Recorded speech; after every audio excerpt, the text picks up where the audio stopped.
आज की वीडियो बहुत ज़्यादा इंटरेस्टिंग होने वाली है, बहुत हेल्पफुल होने वाली है, specially for those who look their future in the IT industry, जो अपना फ्यूचर आईटी इंडस्ट्री में देखते हैं, चाहे वो भी कॉलेज में है, चाहे वो फ्रेशर हैं, चाहे वो एक्सपीरियंस होल्डर हैं और आईटी इंडस्ट्री में जॉब कर रहे हैं। अगर मैं अपनी बात करूं, मुझे आईटी इंडस्ट्री में ऑलमोस्ट 10 ईयर्स होने को है। बहुत सारे अप एंड डाउन थे, बहुत सारी चीज़ें मैंने भी इंडस्ट्री में रहते हुए सीखी, बहुत सारी गलतियां थी जो मुझे शायद नहीं करनी चाहिए थी, बाद में समझ में आई। तो आज की वीडियो में हम कुछ कुछ एग्जाम्पल्स में बात करूंगी, अपने ही एग्जाम्पल्स में लूंगी जहां पर मैंने टाइम रहते ही सही डिसीजन लिए, जो मुझे लगता है कि मैंने बहुत सही किया था और जो आपको भी करना चाहिए अगर आप आईटी इंडस्ट्री में होंगे और आपके साथ कोई ऐसी सिचुएशन बनती है।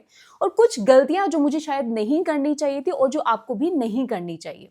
आई नो आप सब लोग बहुत समझदार हो, आप जानते हो कि आपके लिए क्या सही है क्या गलत है, बट अगर आपको किसी के एक्सपीरियंस से कुछ सीखने को मिले तो वो काफी हेल्पफुल हो सकता है आपको अपने गोल तक पहुंचाने के लिए, आपको अपने टारगेट तक पहुंचाने के लिए।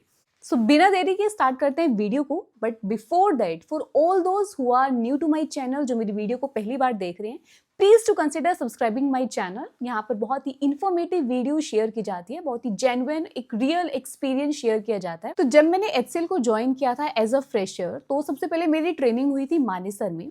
वहां पर 3-4 महीने की ट्रेनिंग हुई, जावा में ट्रेनिंग दी गई, कुछ असेसमेंट हुए, टेस्ट हुए, वो क्लियर हुए। उसके बाद मुझे प्रोजेक्ट एलोकेट हुआ नोएडा में। तो जब प्रोजेक्ट एलोकेशन की बारी आई तो आई वाज वेरी क्लियर कि मुझे डेवलपमेंट में जाना है और मुझे जावा में जाना है। लेकिन मुझे जो प्रोजेक्ट एलोकेट हुआ उसमें जो मेरा काम था वो ऑटोमेशन टेस्टिंग का था। स्क्रिप्ट बेसिकली हमें लिखने थे। मैं बहुत ज़्यादा डिसअपॉइंटेड थी, क्योंकि जैसे कि मैंने बताया कि जब हम स्टार्टिंग में, जब हम फ्रेशर होते हैं और अगर हम कॉलेज से मान लो पाइथन पढ़ के आए हैं, जावा पढ़ के आए हैं, या हमने फर्दर अलग से उसी में सर्टिफिकेशन किया है, ऊपर से फिर आप इसी कंपनी में आपको जो 3-4 महीने ट्रेनिंग मिली वो भी आपको जावा में ही मिली, लेकिन उसके बाद जब आपको पूरा था कि भाई मुझे जावा में कोई प्रोजेक्ट मिलेगा, तो आपको अचानक से टेस्टिंग रोल में डाल दिया गया। तो मैंने भी अपने मैनेजर से बात की कि भाई मेरा इसमें ट्रेनिंग हुआ था और मुझे जावा में ही जाना है।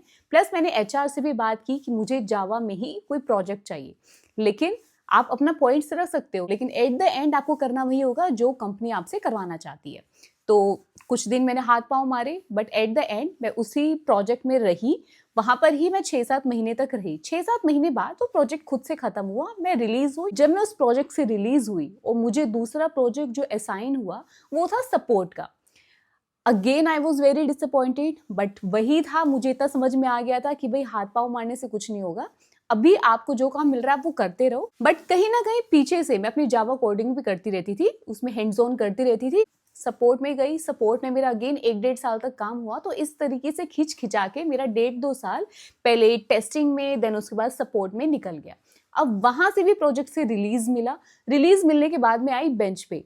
उसके बाद मैंने भी अपनी प्रिपरेशन स्टार्ट कर दी, फिर से जावा स्प्रिंग बूट वगैरह पढ़ना शुरू किया। अब कंपनी में इंटरनली भी प्रोजेक्ट ढूंढने के लिए आपको इंटरव्यू क्रैक करने पड़ते हैं। अब बहुत सारी अपॉर्चुनिटीज जो मेरे पास आती थी या मैनेजर की जो कॉल वॉल आती थी, वो वापस से सपोर्ट या टेस्टिंग रोल के लिए आ रही थी।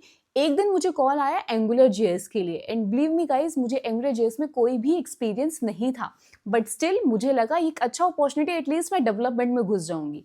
मैंने एंगुलर जेएस हफ्ते भर में पढ़ा और मैंने अपना इंटरव्यू 1 हफ्ते बाद का शेड्यूल कराया। मैं गई, मैंने इंटरव्यू वहाँ पे क्रैक किया। उन्होंने मुझसे प्रोग्रामिंग लिखवाई बाकायदा। मतलब इंटरनली भी अगर आप प्रोजेक्ट दूसरे प्रोजेक्ट में जाते हो ना रिलीज के बाद, तो वहाँ पे प्रॉपरली तरीके से आपका क्लाइंट से भी इंटरव्यूज हो सकते हैं और कई बार कोडिंग वोडिंग भी लिखवा लेते हैं। तो क्रैक हुआ and I was very happy कि भाई चलो फाइनली जावा नहीं बट एंगुलर जेएस में मेरी एंट्री हो गई, कहीं ना कहीं मेरी डेवलपमेंट में घुस गई। यहाँ पे मैंने भाई 1 साल तक काम किया। उसके बाद मैंने बाहर इंटरव्यूज देना शुरू कर दिया कि अब मुझे स्विच मारना है। मैंने बाहर इंटरव्यू क्रैक किया और फर्स्ट ऑफर जो मैंने निकाला वो जावा डेवलपमेंट के लिए ही निकाला।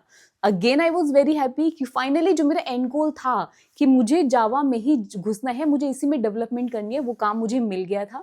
बेनिफिट मुझे क्या मिला एंगुलर जेएस में कि मुझे काफ़ी सारी चीज़ें ना एटलीस्ट बेसिक मुझे क्लियर हो गया था कि कैसे एप्लीकेशन डिप्लॉय हो रही है, कौन कौन से इन्वायरमेंट में हम टेस्टिंग करते हैं, रिलीज कैसे जाती है, प्रोडक्शन में कैसे एप्लीकेशन डिप्लॉय हो रही है, क्या होता है, जाइल क्या होता है, जीरा क्या होता है जिससे हम टिकट्स वगैरह ओपन करो। तो काफ़ी सारी चीज़ें मेरी क्लियर थी और यही सब एक्सपीरियंस मैंने इंटरव्यूज में बताया। सब पॉजिटिव रहा और मेरा इंटरव्यू क्रैक हो गया, क्योंकि कहीं ना कहीं मैं पीछे से अपना जावा तो पढ़ी रही थी, उसमें मेरा हैंड्स ऑन चल ही रहा था, मैं कोडिंग करती रहती थी। अब तो मुझे भाई पूरा डेवलपमेंट में काम मिल गया था, जावा, स्प्रिंग बूट, हाइबरनेट, ये सारी चीज़ों पे मेरा काम था।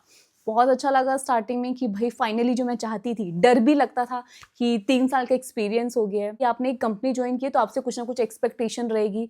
और मेरे लिए कहीं ना कहीं इस लाइन में एक रियल प्रोजेक्ट में काम करना फर्स्ट टाइम था, बट जो वो मैं नहीं बोल सकती थी।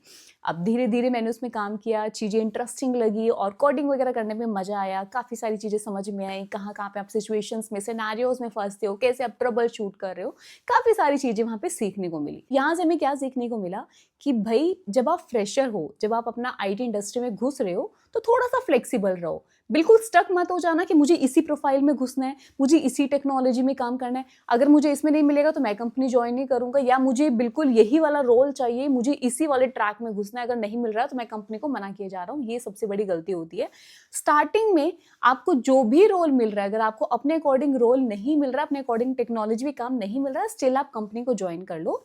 थोड़ा सा फ्लेक्सिबल बनने की यहाँ पे जरूरत है, क्योंकि धीरे धीरे आप एक बार कंपनी ज्वाइन कर लो और पीछे से अपना जो जिस भी लाइन में आप घुसना चाहते हो उसको भी देखते रहो, प्रिपरेशन करते रहो, अप्लाई करते रहो बाहर, तो चीजें अपने आप ट्रैक पे आ जाएगी। लेकिन अगर आप स्टक होकर बैठ जाओगे तो हो सकता है कि आपका काफी टाइम भी वेस्ट हो जाए और एट द एंड आपको तब भी वो रोल या वो वाली पोजीशन आपको ना मिले। अब मैं बताती हूँ आपको अपना नंबर 2 इंसिडेंट।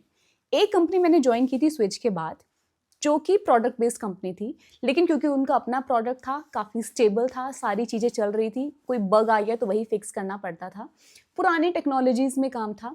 तो स्टार्टिंग में तो ये सोच के अच्छा लगता था कि भी प्रोडक्ट बेस्ड कंपनी है, काफ़ी सारे आपको अलग पर्क्स मिल रहे हैं, अलग एक्सपीरियंस था, एक अलग बिजनेस था। लेकिन वहाँ का ड्रॉबैक जो मुझे लगा, हर कंपनी में नहीं होता, बट मेरी जो कंपनी थी उसमें मुझे लगा कि सीखने को कुछ खास नहीं था। एक पुरानी टेक्नोलॉजी में काम, वहाँ पे स्टर्स वगैरह यूज हो रहे थे, एक्सएमएल में काम हो रहा था, जीएसपी में काम हो रहा था, और उसके साथ ही साथ कभी कभार कोई बग आ गया तो आ गया, कोई इन्हेंसमेंट, माइग्रेशन, कुछ भी अलग से कोडिंग वोडिंग कुछ भी ऐसा काम नहीं था। अब भाई धीरे धीरे टाइम निकलता गया, अच्छा लग रहा था कि भाई काम नहीं है, खाली बैठे हो पूरा दिन, बस आप टाइम पास चल रहा है। लेकिन ऐसे करते करते मेरे 1.5 साल निकल गए। बाद में मुझे समझ में आया कि बहुत ही बड़ी गलती है, इन एक्चुअली आप कहीं ना कहीं पीछे रह जाते हो। आप मार्केट में क्या चल रहा है, जो आपका पहले का भी जो एक्सपीरियंस था, जब तक आप काम नहीं करोगे तब तक आपको चीजें नहीं आएंगी। तो आईटी इंडस्ट्री में ऐसी सिचुएशंस भी आती है कि कई बार आपके पास बहुत सारा काम होगा, कई बार ऐसा भी टाइम होगा कि आप बेंच पे हो, आपको महीने हो गए, आपको साल हो गया, आपके पास कोई काम नहीं हो, कई बार आप प्रोजेक्ट में भी होंगे बट स्टिल आपके पास कोई काम नहीं होगा। तो मेरा मानना तो ये कि अगर कभी भी ऐसा आता है, जो चीज मैंने सीखी, आप उसमें खाली मत बैठो। अगर आपके पास प्रोजेक्ट में भी काम नहीं है तो आप अपना कहीं ना कहीं पीछे से लर्निंग करते रहो, अपना कोई भी सर्टिफिकेशन आप करते रहो, अपना जो भी आपका इंटरेस्ट है, नई नई स्किल आप सीखते रहो। मतलब बिल्कुल खाली होकर मत बैठना, क्योंकि एट द एंड आप तब तो आपको अच्छा लगेगा कि आपको लगेगा कि हॉलीडेज चल रहे हैं, बट आपको बाद में बहुत रिग्रेट होगा, बहुत पीछे रह जाओगे। तो आज की वीडियो में इतना ही। और भी बहुत सारे इंसिडेंट हैं, एग्जांपल्स हैं, जिसको मैं कल पार्ट 2 वीडियो में शेयर करूंगी। मिलेंगे अपनी नेक्स्ट वीडियो में। Till then, bye bye.